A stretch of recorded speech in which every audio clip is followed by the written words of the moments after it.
Price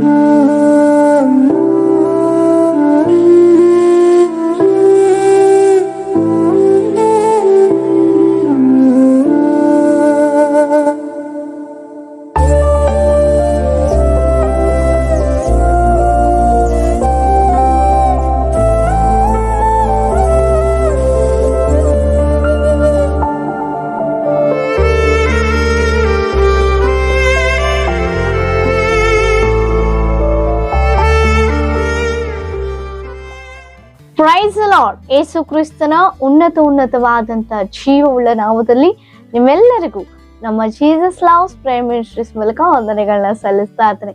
ಹೇಗಿದ್ದೀರಿ? ಎಲ್ಲರೂ ಕ್ಷೇಮವಾಗಿದ್ದೀರಿ ಎಂಬುದಾಗಿ ನಂಬಿ ನನ್ನ ಕರ್ತನಿಗೆ ಮಹಿಮೆನ ಸಲ್ಲಿಸುವುದಾಗಿದ್ದೇನೆ. ಹಾಲೆಲೂಯಾ. ದೇವರಿಗೆ ಮಹಿಮೆ ಉಂಟಾಗಲಿ. ದೇವರು ನಮ್ಮನ್ನ ಪ್ರೀತಿಸುವವನಾಗಿ ಆತನ ಕೃಪೆಯಲ್ಲಿ ನಮ್ಮನ್ನ ನಡೆಸ್ಕೊಂಡು ಬಲಪಡಿಸ್ಕೊಂಡು ಬರ್ತಾ ಇದ್ದಾರೆ. ದೇವರು ಈ ದಿನ ನಮ್ಮನ್ನ ಪ್ರೀತಿಸಿ ನಮಗಾಗಿ ಏರ್ಪಡಿಸಿ ಕೊಟ್ಟಂತ ವಾಗ್ದಾನ ವಾಕ್ಯವನ್ನ ನಾವು ಧ್ಯಾನಿಸೋಣ. ಜೆಕರ್ಯನು ಬರೆದ ಗ್ರಂಥ 2ನೇ ಅಧ್ಯಾಯ 8ನೇ ವಚನ. ನಿಮ್ಮನ್ನು ತಾಕುವವನು ಯೆಹೋವನ ಕಣ್ಣುಗುಡ್ಡನ್ನು ತಾಕುವವನಾಗಿದ್ದಾನೆ. ಆಮೇನ್. ಹಾಲೆಲೂಯಾ. ಹೌದು ಪ್ರಿಯರೇ, ನಮ್ಮನ್ನ ನಾವು ಅಂದುಕೊಳ್ಬೋದು ನಮಗೆ ಎಷ್ಟೋ ಜನ ಕೇಡು ಮಾಡ್ತಾ ಇದ್ದಾರೆ, ನಮ್ಮನ್ನು ಅವಮಾನಿಸ್ತಾ ಇದ್ದಾರೆ, ನಮ್ಮನ್ನು ನಿಂದಿಸ್ತಾ ಇದ್ದಾರೆ, ನಮಗೆ ಹಾನಿಯನ್ನ ಮಾಡ್ತಾ ಇದ್ದಾರೆ ಎಂಬುದಾಗಿ. ಅದು ನನಗೆ ಮಾಡ್ತಿದ್ದಾರೆ, ನಮಗೆ ಮಾಡ್ತಾ ಇದ್ದಾರೆ ಎಂಬುದಾಗಿ ನಾವು ಅಂದ್ಕೊಳ್ಬೋದು.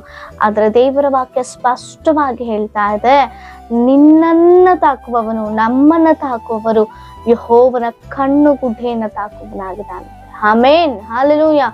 ಎಷ್ಟು ಅಪಾರವಾಗಿ, ಎಷ್ಟು ಪ್ರೊಟೆಕ್ಷನ್ ಆಗಿ ದೇವರು ನಮ್ಮನ್ನ ಕಾಪಾಡ್ತಿದ್ದಾರೆ ಅಂದ್ರೆ, ಒಂದು ಮಾತಿನ ಮೂಲಕವಾಗಿ ಆಗಿರ್ಬೋದು, ಒಂದು ಕ್ರಿಯೆಗಳ ಮೂಲಕವಾಗಿ ಆಗಿರ್ಬೋದು, ನಮ್ಮನ್ನ ತಾಕಲಿಕ್ಕೆ ಯಾರಿಂದಲೂ ಸಾಧ್ಯವಿಲ್ಲ. ಅದ್ ಹೇಗೆ ಹೇಳ್ತೀರಾ ಸಿಸ್ಟರ್ ಎಂಬುದಾಗಿ ಹೇಳ್ತೀರಾ? ಒಂದು ಬಾರಿ ನಮ್ಮನ್ನ ನಾವು ಪರೀಕ್ಷಿಸಿಕೊಳ್ಳೋಣವ. ನಮ್ಮ ಕಣ್ಣುಗುಡ್ಡನ ನಾವೇ ತಾಕ್ಲಿಕ್ಕಾಗತ್ತ? ಒಂದು ಬಾರಿ ನೀವು ಮುಟ್ಟಿ ನೋಡ್ಲಿಕ್ಕಾಗತ್ತಾ? ಟ್ರೈ ಮಾಡ್ತೀರಾ? ಟ್ರೈ ಮಾಡಿ ಒಂದು ಬಾರಿ.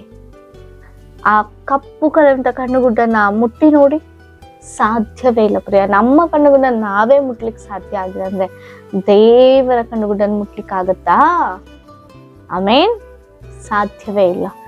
ಅವನು ಅಪವಾದಿ ಆಗಿರ್ಬೋದು, ಅವನು ದುಷ್ಟನೇ ಆಗಿರ್ಬೋದು, ಅವನು ಶತ್ರುವೇ ಆಗಿರ್ಬೋದು, ನಮಗೆ ಏನೋ ಹಾನಿ ಮಾಡ್ಬೇಕೆಂಬುದಾಗಿ ಆಲೋಚನೆ ಮಾಡಿದಾಗ್ಯೂ ಕೂಡ ಅದು ಸಾಧ್ಯವಾಗುವುದಿಲ್ಲ.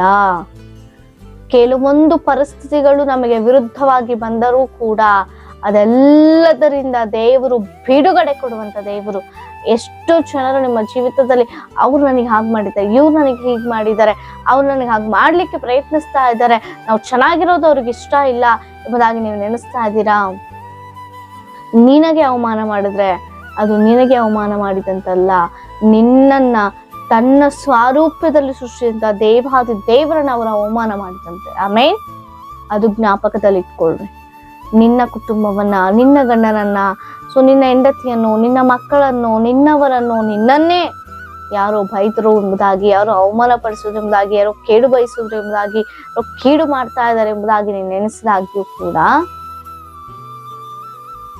ನಾವು ಅರ್ಥ ಮಾಡ್ಕೊಳ್ಬೇಕಾಗಿರುವಂತ ಒಂದೇ, ಅವರು ನನ್ನನ್ನು ಅವಮಾನಿಸ್ತಾ ಇಲ್ಲ, ನಾನು ದೇವರಲ್ಲಿ ಜೀವಿಸ್ತಾ ಇದ್ದೇನೆ, ನಾನು ದೇವರಿಗೆ ಮೆಚ್ಚುಗೆಯಾಗಿ ಜೀವಿಸ್ತಾ ಇದ್ದೇನೆ, ನನ್ನಲ್ಲಿ ದೇವರು ಇದ್ದಾರೆ, ನನ್ನ ಕ್ರಿಸ್ತನು ನನ್ನೊಳಗಿದ್ದಾರೆ, ಅದಕ್ಕಾಗಿ ಅವ್ರು ನನ್ನನ್ನಲ್ಲ ನನ್ನೊಳಗಿನ ಕ್ರಿಸ್ತನ ಅವಮಾನಿಸ್ತಾ ಇದ್ದಾರೆ. ದೇವ್ರನ್ನ ಅವಮಾನಿಸಿದ್ರೆ ದೇವರು ಸುಮ್ಮನೆ ಇರ್ತಾರಾ? ಒಂದು ಬಾರಿ ಆಲೋಚನೆ ಮಾಡೋಣ ಪ್ರಿಯರೇ. ಯಾವ್ಯಾವುದೋ ರೀತಿಯಾಗಿ ಬೇಸರಗೊಳ್ಳುವಂಥದ್ದು ಬೇಡ, ನಿರುತ್ಸಾಹಗೊಳ್ಳುವಂಥದ್ದು ಬೇಡ. ನಮ್ಮವರೇ ನಮಗೆ ಹೀಗೆ ಮಾಡಿದ್ರಲ್ಲ ಎಂಬ ಬೇಸರ ಬೇಡ. ಖಂಡಿತವಾಗಿಯೂ ಅದಕ್ಕೊಂದು ದಿನ ಪ್ರತಿಫಲ ಉಂಟು. ನೀನು ಹಾಕ್ತಿರುವಂತ ಕಣ್ಣೀರಿಗೆ ಒಂದು ದಿನ ಬದಲು ದೇವರು ಕೊಡ್ಲಿಕ್ಕಿದ್ದಾರೆ. ನಿನ್ನ ಕಣ್ಣೀರನ್ನ ನಾಟ್ಯವನ್ನ ಮಾಡ್ಲಿಕ್ಕೆ ದೇವರು ಶಕ್ತನು. ಆಮೇನ್. ಏನು ಭಯಪಡುವಂತ ಅವಶ್ಯಕತೆ ಇಲ್ಲ. ಅದಕ್ಕೆ ದೇವರು ಹೇಳ್ತಾ ಇದ್ದಾರೆ, ನನ್ನ ಪರಲೋಕದ ತಂದೆ ಹೇಳ್ತಾ ಇದ್ದಾರೆ, ಭಯಪಡಬೇಡ, ನಾನು ನಿನಗೆ ಸಹಾಯಕನು, ಭಯಪಡಬೇಡ, ದಿಗ್ಭ್ರಮೆಗೊಳ್ಳಬೇಡ, ನಾನೇ ನಿನ್ನೊಂದಿಗಿದ್ದೇನೆ. ಯಾಕೆ ಭಯಪಡಬಾರ್ದು ಅಂತ ಹೇಳ್ತಿದ್ದಾರೆ ಗೊತ್ತಾ? ಪ್ರತಿ ಕ್ಷಣ, ಪ್ರತಿ ನಿತ್ಯವೂ, ಪ್ರತಿ ಕ್ಷಣವೂ ನಾನು ನಿನ್ನೊಟ್ಟಿಗೆನೇ ಇದ್ದೇನೆ ಎಂಬುದಾಗಿ ದೇವರು ಜ್ಞಾಪಿಸ್ತಾ ಇದ್ದಾರೆ ನಮಗೆ. ಯಾಕೆ ಚಿಂತೆ ಮಾಡ್ಕೊಳ್ತೀಯ? ಯಾಕೆ ಬೇಸರ ಪಡ್ಕೊಳ್ತೀಯ? ಯಾಕೆ ಕಣ್ಣೀರ್ ಹಾಕ್ತಾ ಇದೀಯಾ? ಏನ್ ನಿನ್ನ ಪರಿಸ್ಥಿತಿ? ಯಾರು ಏನೋ ಅಂದ್ರು ಎಂಬುದಾಗಿ ನೀನು ಬೇಸರಗೊಳ್ಳೋದ್ರಲ್ಲಿ ಅರ್ಥ ಏನು? ನಿನ್ನನ್ನು ಯಾರು ಏನು ಮಾಡ್ಲಿಕ್ಕೂ ಸಾಧ್ಯ ಇಲ್ಲ. ನಿನ್ನ ಜೀವಿತವನ್ನ ಯಾರು ಹಾಳು ಮಾಡ್ಬೇಕೆಂಬುದಾಗಿ ನೋಡ್ತಾ ಇದ್ದಾರ? ನಿನ್ನ ಕುಟುಂಬನ ಯಾರು ಹಾಳು ಮಾಡ್ಬೇಕೆಂಬುದಾಗಿ ನೋಡ್ತಾ ಇದ್ದಾರ? ಕೇಡು ಬಯಸ್ತಾ ಇದ್ದಾರ? ಬಯಸ್ಲಿ, ಅದು ಅವರಿಗೆ 2ರಷ್ಟು ತಟ್ಟುತ್ತೆ. ಹಾಲೆಲೂಯ. ನಾವು ಅವ್ರಿಗಾಗಿ ಪ್ರಾರ್ಥನೆ ಮಾಡೋಣ. ಅವರು ತಿಳಿದೋ ತಿಳಿಯದೋ ಯಾವ ಒಂದು ಕ್ರೂರ ಒಂದು ಮನಸ್ಸಿನ ಮೂಲಕ ಅವ್ರು ಮಾಡ್ತಿದಾರೆ ಗೊತ್ತಿಲ್ಲ. ಅವನು ಒಪ್ಪಿಸಿ ಪ್ರಾರ್ಥನೆ ಮಾಡಿ. ದೇವ್ರು ಅದೇ ಹೇಳ್ತಿದ್ದಾರೆ, ನಿಮ್ಮನ್ನ ಶಪಿಸುವವರನ್ನ ನೀವು ಆಶೀರ್ವದಿಸ್ರಿ, ನಿಮ್ಮನ್ನ ಬೈಯುವವರಿಗೋಸ್ಕರ ನೀವು ಪ್ರಾರ್ಥನೆ ಮಾಡ್ರಿ, ನಿಮ್ಮ ವೈರಿಯನ್ನ ನಿಮ್ಮಂತೆ ಪ್ರೀತಿಸ್ರಿ. ಆಮೇನ್. ಎಸ್, ಯಾರು ನಮಗೆ ಹಾನಿ ಮಾಡ್ಲಿಕ್ಕೆ ಸಾಧ್ಯ ಇಲ್ಲ. ನನ್ನ ದೇವಾದಿ ದೇವರು ಇಮ್ಮಾನುವೇಲನಾಗಿ ಜೊತೆಯಲ್ಲೇ ಇದ್ದಾರೆ. ನೀನು ಅನುಭವಿಸ್ತಾ ಇದೆಯಾ ಅದನ್ನ? ನೀನು ರುಚಿ ನೋಡ್ತಾ ಇದೆಯಾ ನಿನ್ನ ದೇವರು ನಿನ್ನ ಪಕ್ಷದಲ್ಲೇ ಇದ್ದಾರೆ ಎಂಬುದಾಗಿ? ಹಾಗಿದ್ರೆ ಭಯಪಡಬೇಡ, ಯಾವುದಕ್ಕೂ ಭಯಪಡಬೇಡ. ಧೈರ್ಯವಾಗಿರು. ದೇವರ ಮೇಲೆ ಭಾರ ಹಾಕು. ದೇವ್ರಿಗೆ ಒಪ್ಪಿಸಿಕೊಡು ನಿನ್ನ ಚಿಂತಾ ಭಾರವನ್ನ. ಆತನ ನೀನು ಉದ್ಧಾರ ಮಾಡ್ತಾರೆ. ನಿನ್ನನ್ನು ಮುಟ್ಟೋದಿಲ್ಲ.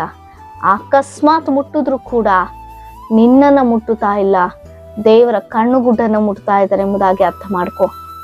ಆಮೇನ್. ಧೈರ್ಯವಾಗಿರು, ಮುಂದೆ ಸಾಗು, ಜಯಿಸ್ಲಿಕ್ಕೆ ಪ್ರಯತ್ನ ಪಡು, ಸೋಲಿಲಿಕ್ಕೆ ಪ್ರಯತ್ನ ಪಡಬೇಡ. ಸೋತು ಹೋದ್ರೆ ದೇವರಿಗೆ ಅವಮಾನ. ನಾವು ಜಯಿಸಿ ಮೆಟ್ಟು ನಿಂತ್ರೆ ಅದು ದೇವರಿಗೆ ಉನ್ನತವಾದಂಥ ಸಾಕ್ಷಿಯಾಗಿ ನಾವು ನಿಲ್ತೇವೆ. ಹಾಲೆಲೂಯ. ಅಂತ ಜೀವಿತವನ್ನ ದೇವರು ನಿನಗೂ ನಮ್ಮೆಲ್ಲರಿಗೂ ದೇವರಿಗೂ ಒದಗಿಸಿಕೊಟ್ಟು ಬಲಪಡಿಸಿ ನಡೆಸಲಿ.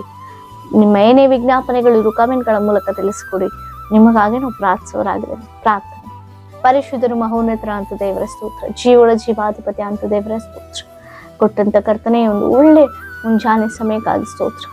ಅಪ್ಪ, ಯಾರ್ಯಾರು ಯಾವ್ಯಾವ ವಿಧದಲ್ಲಿ ಬೇಸರ ಭಯದಿಂದಿದ್ದಾರೋ ಅದೆಲ್ಲದನ್ನ ತೊಲಗಿಸಿ ಧೈರ್ಯದಿಂದ ತುಂಬಿಸಿ ಜಯ ಜೀವಿತವನ್ನ ಅವರಿಗೆ ಒದಗಿಸಿಕೊಡಿ. ವಾಗ್ದಾನಕ್ಕೆಲ್ಲರನ್ನ ಆಶ್ವಸ್ತು ಬಲಪಡಿಸು.